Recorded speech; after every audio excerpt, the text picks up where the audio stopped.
I always talk about the niches that I'm in, the niches I'm making money in, the niches that I recommend that you go into, and that's all fine and dandy. And I'm going to keep sharing those as I explore new niches and as I make money in niches. However, I think it's equally as important, if not more so important, to know and that I start sharing the niches that I've lost money in. Because if you can name a niche, I have probably tried it, I've probably lost money in it.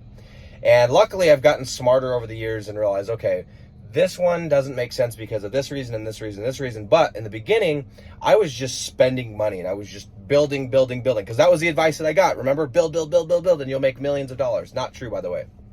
So the niche, this is the niche, and I want to tell you what happened. The niche is basement waterproofing, okay? And I thought it was a beautiful niche because, it's high ticket and, so that means they're going to be able to pay me a lot of money and all this different stuff. And so the reason why I did it is I met somebody who did basement waterproofing. I'd never heard of this niche.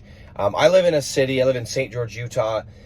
It's a climate. It's a very similar to like a Phoenix, a Vegas. There are no basements here. None. Okay. Now, as a kid, I grew up with basements, but I don't live where I did as a kid. And so I wasn't familiar with the niche at all. And I met a guy, and I actually met this guy when I was knocking door to door. This is as I was transitioning from a door-to-door salesman to doing lead generation.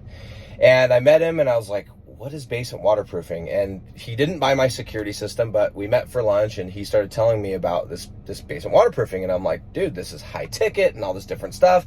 And I basically was, I was like, you know what? I'm just going to send it. And I didn't do my homework properly. I didn't do any of that stuff, but I got lucky. Well, I actually didn't get lucky, but long term it wasn't lucky, but short term it was. And what I mean by that is I got lucky because no one had really tapped into this. Is like 6 years ago. And so there wasn't much competition doing this. And there wasn't a lot of companies in this specific city doing basement waterproofing, at least like advertising online.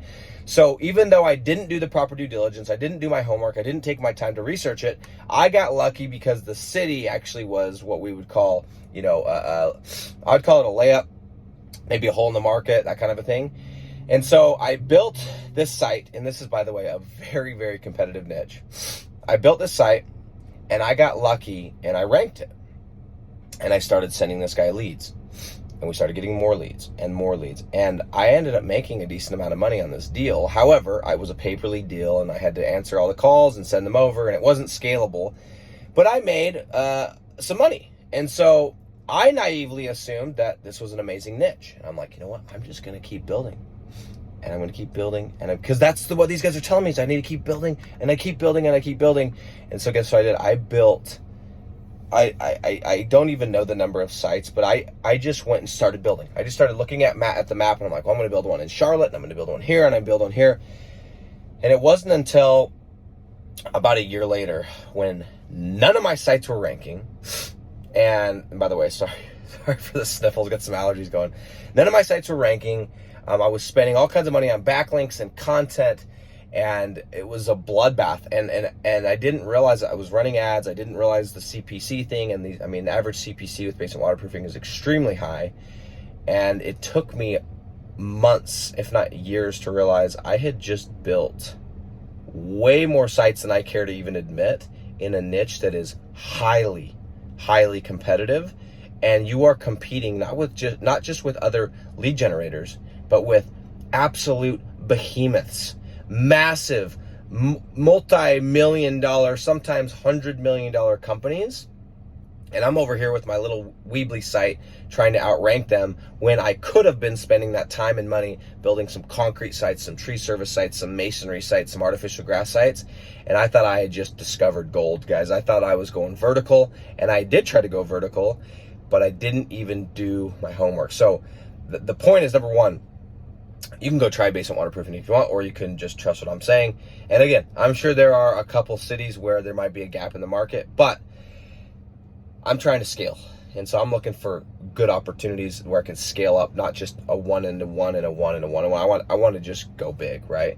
Number two is, I think the lesson to learn from this is, just because you've had success with one niche in one city does not necessarily mean that you can go vertical. It does not necessarily mean that that's going to be the case for every single city. Okay, and the reason I want to share this with you guys is because I don't want you to take the advice of build.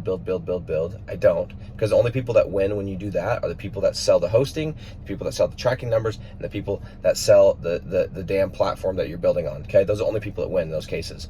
I want you to be smart about it. I want you to use other people's money to build your empire and create become a digital landlord of digital assets.